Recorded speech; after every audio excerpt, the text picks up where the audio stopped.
আচ্ছা সুখ, গোটা দেশে একজন পাত্রীও পাওয়া গেল না যাকে আমি বিয়ে করতে পারি। রাজকুমার, আমার ভাগ্য তো তোমার থেকেও মন্দ।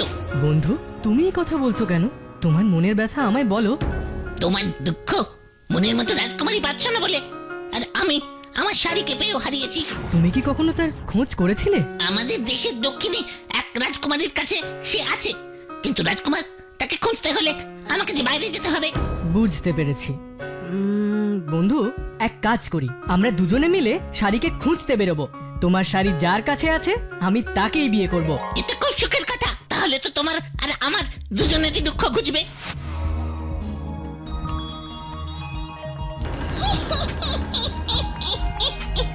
জাগো রাজকুমার, জাগো। তোমার রাজকুমারীর খবর আমি জানি। সে কোথায় থাকে তাও আমি জানি। তুমি শুনবে না? তুমি তুমি কি করে জানলে আমরা কাকে খুঁজছি? কে তুমি? আমি জানবো না? এই কেশচুন্নির চোখ এড়িয়ে এখানে কারোর কিচ্ছু করার সাধ্য নেই। তবে তবে তাড়াতাড়ি বলো, কোথায় আছে সে? এটা অধৈর্য হলে চলে রাজকুমার। খবরটা দেব বলেই তো এই মাঝরাতে আরামের ঘুম ছেড়ে এলাম, আর তোমাকেও জাগালাম। রাজকুমার, ওর মনে হয় বলার ইচ্ছে নেই। আমরা নিজেরাই খুঁজি, চলো। খুঁজতে খুঁজতে তো ক্লান্ত হয়ে গেলাম। এভাবে না ঘুরে বেরিয়ে ঠিক আছে, তুমি কি পেলে আমাদের সেই রাজ্যের সন্ধান দেবে বলো। এই তো আপনি ঠিক বুঝেছেন। সে হলো আর শ্রীনগরের রাজকন্যা হীরাবতী, অপূর্ব সুন্দরী। হীরাবতী? কিন্তু সেখানে যাব কিভাবে? তোমাকে সবই বলবো, কিন্তু আমার একটা শর্ত আছে। যখন তুমি রাজকুমারী হীরাবতীকে বিয়ে করে ফিরবে তখন তার সব গয়না আমাকে দেবে। বলো বলো রাজকুমার, তুমি রাজি তো? রাজকুমার, এ আবার কি? আচ্ছা আমি রাজি, তুমি শুধু বলে দাও কোন দিকে যাব আমরা। শোনো, তবে এখান থেকে দক্ষিণে ঠিক 200 পা যাবে। সেখানে গিয়ে দেখবে একটা হরিতকি গাছ। সেই গাছের নিচে একটা সাদা ঘোড়া দেখবে। সেই ঘোড়া তোমাদের নিয়ে যাবে রাজকুমারী হীরাবতীর কাছে। অনেক ধন্যবাদ তোমায়। ধন্যবাদের দরকার নেই, কিন্তু শর্তের কথা ভুলে গেলে বিপদ। মনে রেখো।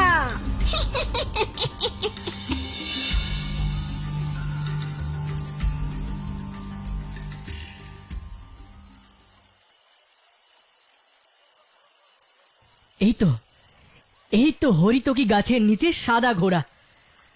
ওই আমাদের গন্তব্যে নিয়ে যাবে। চলো সুখ।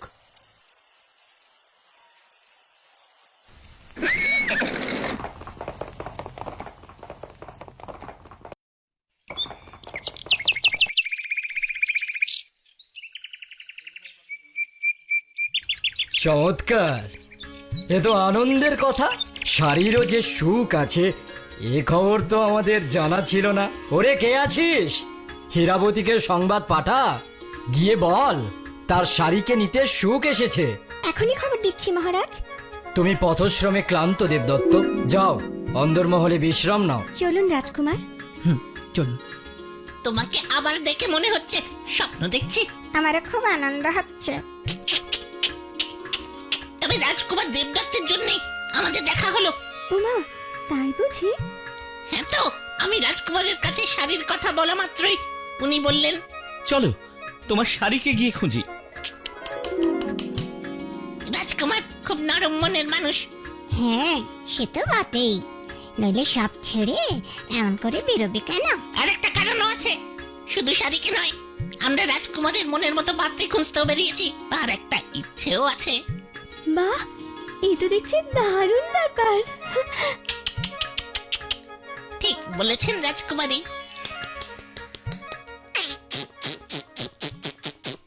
বন্ধু, এখানে তো অনেক দিন কাটালাম।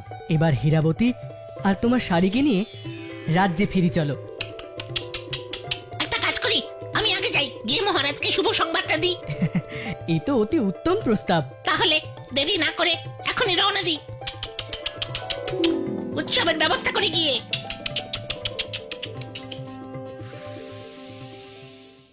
কাল তো আমরা কামরূপ নগরে রওনা দেব, তুই আমার সাথে যাবি তো শাড়ি?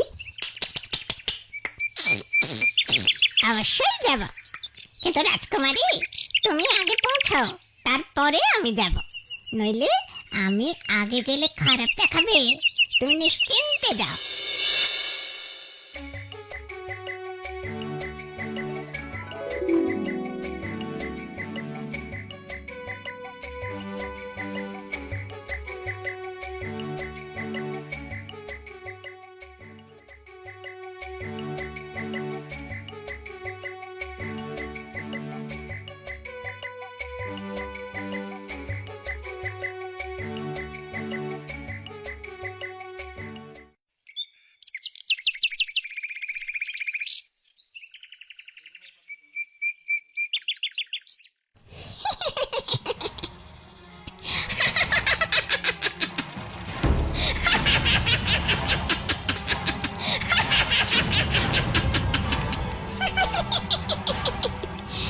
মা, রাজকুমার তোমাদের দুটিকে খুব সুন্দর মানিয়েছে দেখছি। এ কি, যেতে দাও আমাদেরকে, সরে যাও, পথ ছাড়ো আমাদের। বাবা বাবা বাবা, এর মধ্যে সব ভুলে গেলে? কথা দিয়েছিলে আমি রাজকুমারী সব গয়না দেবে। দাও দাও সব গয়না। কিসের গয়না দেব? আমি জানতাম তুমি শর্ত ভুলে যাবে। এবার কিন্তু তোমার বিপদ। কি, এত বড় স্পর্ধা? আমাকে তুমি বিপদের ভয় দেখাও? ইয়াহ!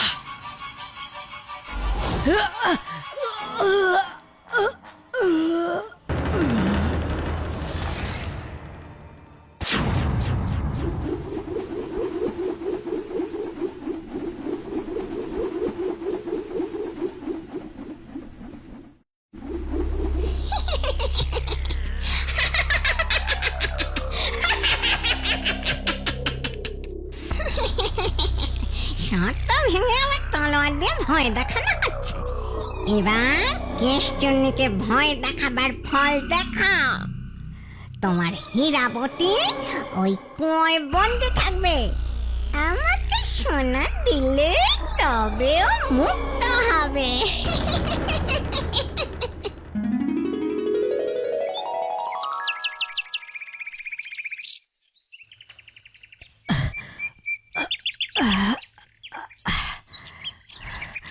হীরাবতী, হীরাবতী, হীরাবতী, শুনতে পাচ্ছ হীরাবতী?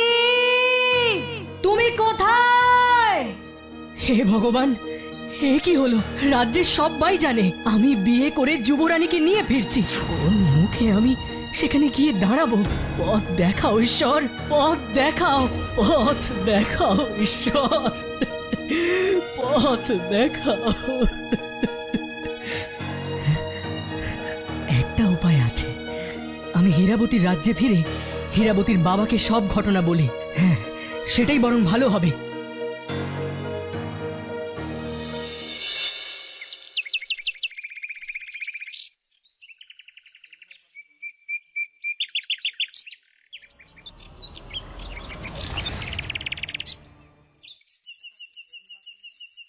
এটা এটা আবার কি? শক্ত দড়ির মতো লাগছে। তবে কি রাজকুমার আমাকে উদ্ধার করতে এসেছে? হ্যাঁ? আমাকে আমাকে এখান থেকে মুক্তি পেতেই হবে। এই কুয়ে আমার দম আটকে আসছে। তবে ভূতকে কিচ্ছু টের পেতে দেওয়া চলবে না।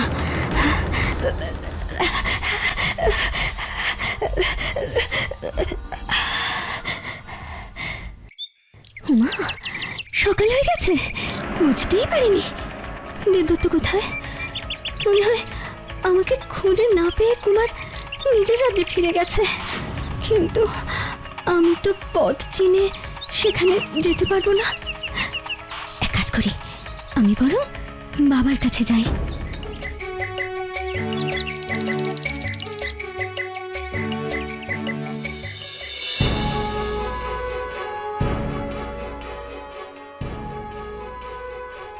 আমার একই সর্বনাশ হলো। আমার একমাত্র কন্যা, আমার আদরের হীরাবতী ওই জঙ্গলের মধ্যে। হে ঈশ্বর, হে ঈশ্বর, আমি এখন কি উপায় করি? আমার জ্ঞান হতেই জঙ্গলের চারিদিক তন্ন তন্ন করে খুঁজেছি, কিন্তু হীরাবতীকে কোথাও পাইনি। ওই শয়তান ভূত হাওয়া হয়ে গেছে।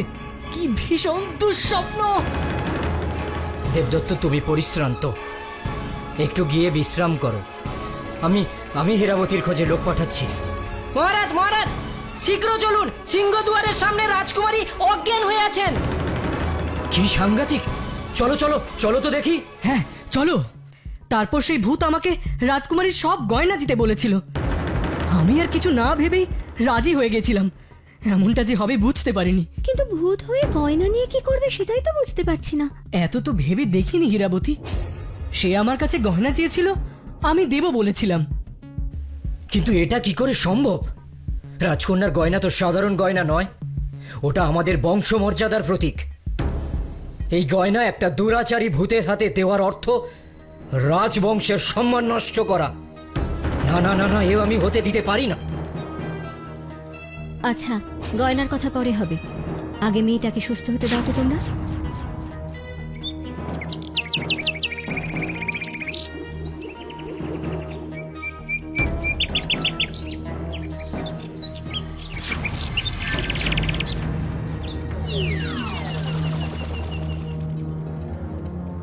রাজকুমার রাজকুমার কথা রাখেনি।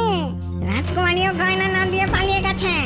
এখন আমি তোকে বন্দি করলেই ওরা গয়না নিয়ে আসবে।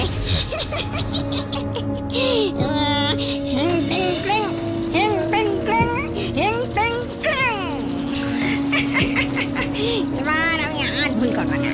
তুই দূরে পালাতেও পারবি না। এবার আমি নিজে তোকে পাহারা দেবো।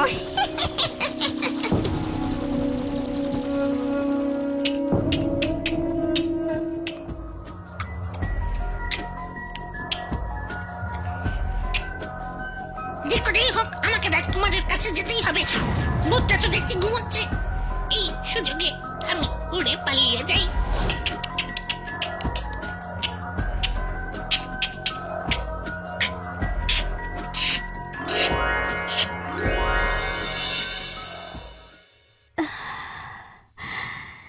তোমাকে অনেক অনেক ধন্যবাদ বন্ধু, এই অভিশাপ থেকে আমাকে মুক্তি দেবার জন্যে।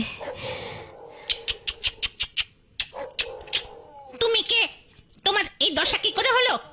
শোনো তবে, আমি কেশবতী, অলকাপুরের রানী। গয়নার উপর আমার খুব লোভ ছিল। দিন দিন এই লোভ আমার বাড়ছিল। কোনো না কোনোভাবে অন্যের গয়না নিজের কাছে রাখার চেষ্টা করতাম। তাই রাজা আমাকে বনে নির্বাসন দেন। হ্যাঁ, সেটা বুঝলাম, কিন্তু এই অবস্থা হলো কি করে? বলছি, শাস্তি পেয়েও আমার লোভ কমেনি। বনে ঘুরতে ঘুরতে এক সন্ন্যাসীর কুটিরে আশ্রয় নিই। ওই সন্ন্যাসীর মেয়ের সামান্য কিছু গয়না ছিল, সেটা চুরি করতে গিয়ে ধরা পড়ি, আর সন্ন্যাসীর অভিশাপে ভূত হই। ও, এখন বুঝলাম কেন ওই কেশচুন্নি ভূতের গয়নার ওপর এত লোভ ছিল। রানী কেশবতী ভূত নয়, কিন্তু সে এখন কোথায়? গয়নার প্রতি তার লোভ কেটে গেছে, কিন্তু লজ্জায় সে তার স্বামীর কাছে ফিরতে চায় না। তাই রানী তার বাবার রাজ্যে ফিরে গেছেন। আমরাও কাল বাবার রাজ্যেই ফিরে যাব, কি বলো? তবে এবার আমি আমার শাড়িকে নিয়ে